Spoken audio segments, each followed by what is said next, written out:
There are moments in the history of popular music that arrive without announcement, without the machinery of promotion or the architecture of expectation, that simply happen, spontaneous and unrepeatable, and become, for the people who were present and for the millions who would later learn about them, evidence that the world is sometimes more generous than it has any reason to be.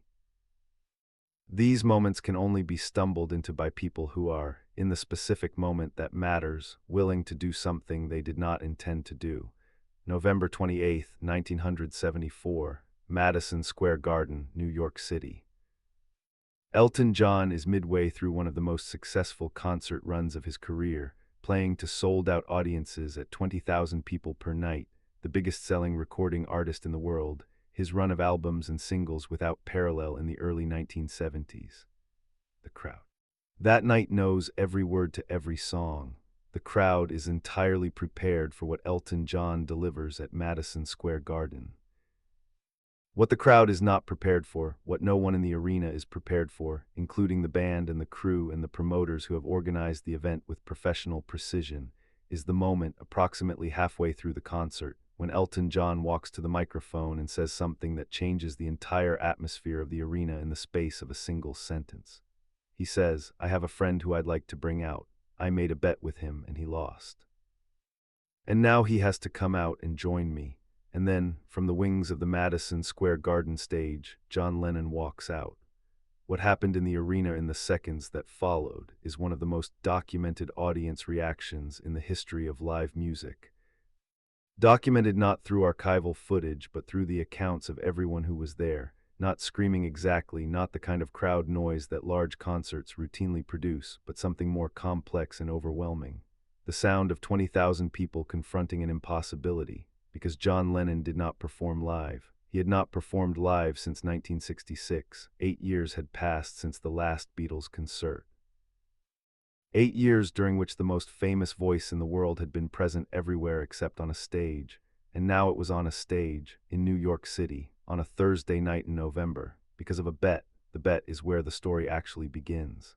The story of John Lennon and Elton John's friendship is not one that the broader cultural narrative tends to foreground, because the two men occupied such apparently different positions in the music of the early 1970s that their closeness can seem improbable in retrospect. Elton was flamboyant, theatrical, committed to spectacle in ways that John had spent his career explicitly rejecting. John was political, intellectually serious, committed to a kind of nakedness in performance that stood in apparent opposition to everything Elton's stage persona represented. They were, by the obvious metrics, unlikely friends. But the obvious metrics missed the thing that made the friendship real, the music itself. Both men were, underneath all the surface differences of image and persona, profoundly gifted songwriters with the specific kind of melodic instinct that produces songs that feel like they have always existed rather than been written. And both were in the early 1970s, at the kind of creative peak that produces a particular camaraderie, the recognition across the superficial differences of someone doing the same essential thing with real seriousness. They had met in the early 1970s through the overlapping social world of the music industry in London and New York, spending time together informally, without the usual apparatus of managed encounters. And in the summer of 1974, they found themselves in the studio together for something more formal. John Lennon was recording the Walls and Bridges album in New York. The Lost Weekend, his period of separation from Yoko Ono, which he would later describe as one of the lowest periods of his life, was not yet over. Into this complicated personal state came Elton John, invited to contribute to a track called Whatever Gets You Through the Night. Elton played piano and organ and contributed backing vocals. The collaboration was easy and genuine in the way that creative interactions between naturally compatible musicians sometimes are, not forced, not managed, but simply good. And then Elton made a prediction. Whatever Gets You Through the Night was released as a single from the Walls and Bridges album in September 1974. John had not placed particularly high expectations on it. He told Elton directly that he did not think the song would be a hit. Elton disagreed, told John directly that he thought it would reach #1. And then he made a proposition that contained within it a consequence he may or may not have fully thought through. He said, "If the song reaches #1, you have to come and perform it with me live." At one of my concerts, on stage, in front of an audience, John laughed. He agreed, perhaps because the proposition seemed so obviously safe, the condition so clearly never. Going to be triggered, he said yes. He made the bet. The single was released. By late October 1974, Whatever Gets You Through the Night had reached #1 on the Billboard Hot 100, the first and only #1 single of John Lennon's solo career. And the bet, which had seemed like a joke when it was made, was suddenly, inescapably real. John now owed Elton a live performance. For a man who had not performed live in 8 years, for a man who had said, publicly and repeatedly, that he would never perform live again, this was not a simple obligation. The 8 years of absence from the stage were the result of a decision made at Candlestick Park in San Francisco in August 1966, that the touring life of the Beatles was no longer compatible with the creative life John needed to live. The disconnection between the music and the crowd. Inability to hear what was being played, the sense that the performance had become a ritual with nothing to do with music. He had left that behind and had no intention of going back, but he had made a bet with a friend, and John Lennon, whatever else he was a man who kept his word. To understand what it meant for John Lennon to walk onto a stage in November 1974, you have to understand where he was in November 1974. The Lost Weekend was drawing to its difficult close. He had been in Los Angeles for approximately a year, in circumstances he would later describe as a mess. He had been drinking, behaving in ways he was not proud of. He had been making music. The Walls and Bridges album was genuinely good, but making it in the unfocused way of someone whose creative energy was real, but whose personal life was not providing the stability creativity eventually requires. Yoko Ono was in New York. The separation was not clean or simple. The conversations that would eventually bring John back to Yoko, back to the life the 5 years in the Dakota would become, had begun tentatively and without resolution. John was in the middle of something, not at the end of it. Into this uncertainty came the obligation of the bet. He had agreed, in a moment of creative ease in a recording studio, to something that now required him to stand on a stage in front of 20,000 people, alone, without the Beatles, without a prepared set, without the industrial apparatus that concert performances at that scale require. He had agreed to be John Lennon in public, when being John Lennon in private was already more than he felt entirely capable of managing. He considered backing out. He has said this directly. In various interviews given in the years after the night, he thought about calling Elton and finding a way out, a health issue, a creative block, some explanation that would free him from the commitment without requiring him to admit that what he was actually afraid of was the stage itself. The stage and who he would have to be in order to walk out onto it after 8 years of not being on one. He did not back out. He called Elton instead, confirmed the date, and began, in his own words, to be quietly terrified. The weeks between John's decision to honor the bet and the night of November 28th are not extensively documented. What is known is that the preparation was minimal by the standards of professional concert performance, which was itself a departure from the norms of the industry, but which was also, in retrospect, the only approach that could have produced what actually happened that night. John did not rehearse extensively. He did not build a set around his appearance or prepare a specific arrangement for whatever songs he might sing.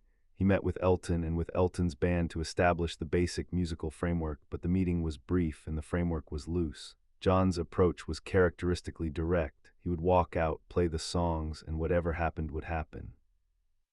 The songs he prepared were 3. Whatever Gets You Through the Night, the song that had triggered the bet, Lucy in the Sky with Diamonds, the Beatles track that Elton had recently covered as a single, and a third song that was a surprise, not announced, not rehearsed beyond the basic level, saved as an addition to whatever else occurred. The third song was Imagine. He had not performed Imagine live, recorded in 1971, it had gone directly from the studio to the world, becoming in the 3 years since its release the most widely recognized thing he had ever made.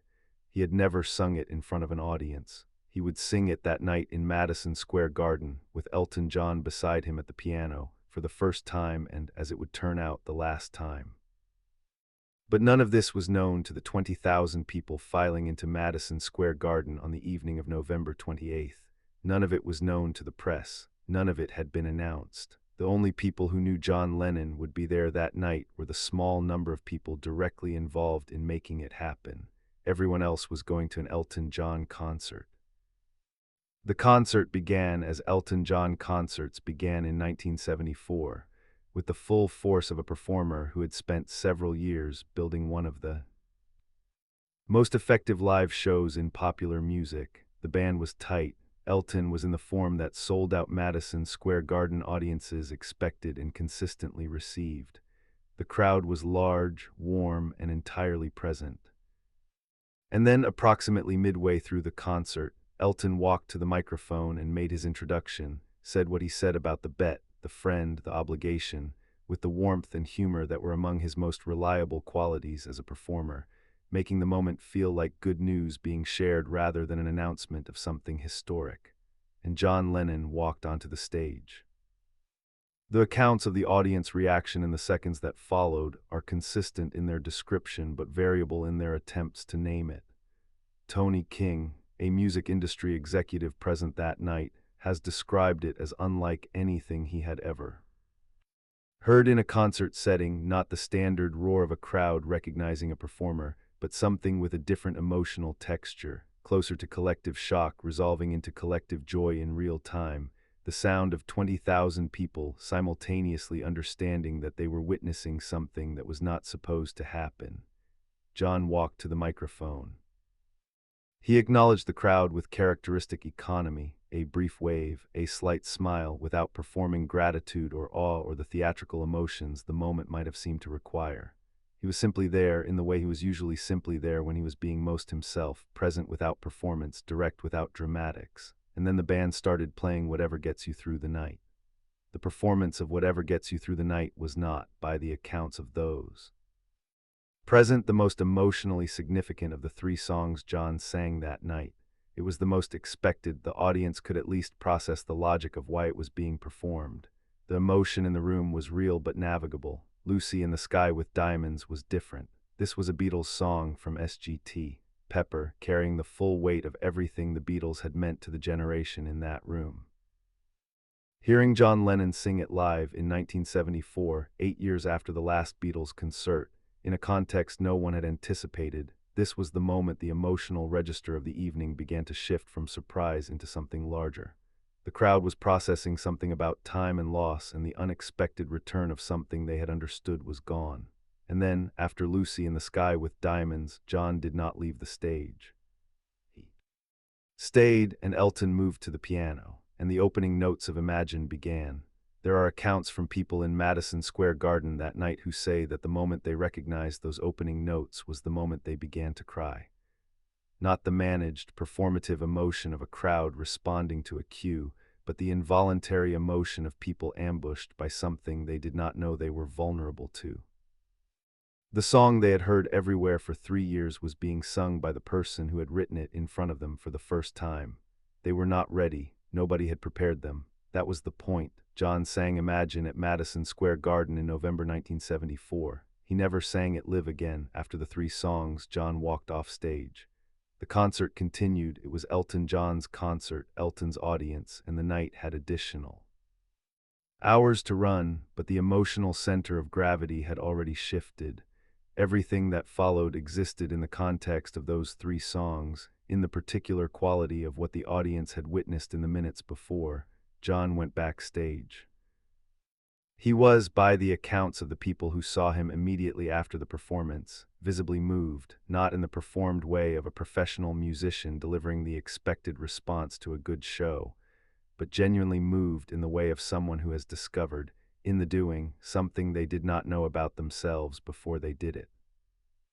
He had expected to be frightened, had been frightened, in the weeks leading up to the night, with the specific fear of someone returning to something they had put away and are not sure will still work. He had been afraid of standing in front of 20,000 people after 8 years of finding that what had been there before had diminished in the absence. None of that happened. The stage had been there the whole time, unchanged, as available to him as it had always been. The songs, sung for one room of 20,000 people on a Thursday night in November, were simply themselves, which was enough, which had always been enough. He stood backstage and felt something the years of self-imposed absence had made him forget was possible. The specific, electric, irreplaceable quality of having sung to a room and had the room sing back. not the deafening, inaudible crowd noise of the Beatlemania years. Something more intimate, something that was actually about the music. Elton John came off stage after the concert. The two men embraced. Elton, who is not a man given to understated expression, was weeping. John spoke about the November 28th performance in various contexts in the years that followed, briefly, with the directness of someone who does not need to embellish what is already sufficient. He said the stage had not felt the way he expected. He had expected it to feel threatening, and it had not. He said that singing Imagine to a room full of people for the first time had changed what the song meant to him. That singing it to himself in the studio, he had always heard it as a kind of appeal, a wish directed at the abstraction of the world. That singing it to 20,000 specific faces in Madison Square Garden had made it something else, a conversation, a thing said to actual people receiving it in real time in the same room. He said, "I always thought that song was about the future. I didn't understand until that night that it was already in the present." There is a quality to that statement, the discovery, through the experience of performing rather than recording, that the song's meaning was not what the creator had understood it to be, that is worth sitting with. Songs belong to their listeners as well as their writers. This is something John had always believed in principle. On November 28, 1974, he understood it in the specific and irreversible way that experience provides. There was someone else at Madison Square Garden that night who has a particular claim on the story of what happened there. Yoko Ono was in the audience. She had come, quietly and without announcement, to watch John perform. They were still separated, the return to New York was still some months away, the reconciliation still forming in the conversations that John and Yoko had been having, tentatively, across the distance of the lost weekend. She had not told him she would be there. When John came off stage and learned that Yoko had been in the audience, something shifted in the conversation between them. Not immediately, not dramatically, not in the way of a Hollywood reconciliation that requires a single decisive scene. But those who were around both of them in the period between November 1974 and John's return to New York in early 1975 have noted that the Madison Square Garden night marked a change in the quality of the conversations between them. That something in the experience of the performance, combined with the knowledge that Yoko had been there to witness it, moved whatever needed to be moved. John Lennon walked onto a stage in November 1974 because he had made a bet with a friend and was a man who kept his word. What he found on that stage, the music still there, the voice still there, the capacity for connection that performance at its best makes possible still there, unchanged by the 8 years of deliberate absence, was something he had not expected to find. And what he brought home from that night, across the distance of the lost weekend and the months that followed, was the beginning of whatever came next. John Lennon never performed live again after November 28, 1974. The Madison Square Garden appearance, unannounced and unplanned beyond the minimum necessary logistics, was both his return to the stage and his farewell to it. He went back to New York in early 1975. Sean was born in October 1975. The 5 years of Dakota domesticity followed, the bread and the park and the piano at midnight and the private music that would eventually become Double Fantasy. He was planning to tour when he died, in the interviews he gave. In 1980, in the months surrounding the release of Double Fantasy, he spoke about the possibility of performing live with the tentative enthusiasm of someone who has finally, after a long absence, found the idea imaginable again. The Madison Square Garden night had not closed that door. It had opened it slightly, let some light through, suggested that whatever fear had accompanied the idea of returning to a stage might be survivable. The door did not open further. December 8th came, and the future that had been forming in the Double Fantasy sessions and the 1980 interviews went silent. What remained was the catalog, the Beatles' years, the solo years, the songs that have continued their work in the world without the person who made them. And one night at Madison Square Garden, where a bet between two friends produced something that was not supposed to happen, and could not have been planned and could never be repeated. Elton John has spoken about November 28, 1974, many times in the decades since. He has always spoken about it in the same register, not with the detachment of someone describing a historical event, but with the immediacy of someone for whom the memory has never become fully past tense.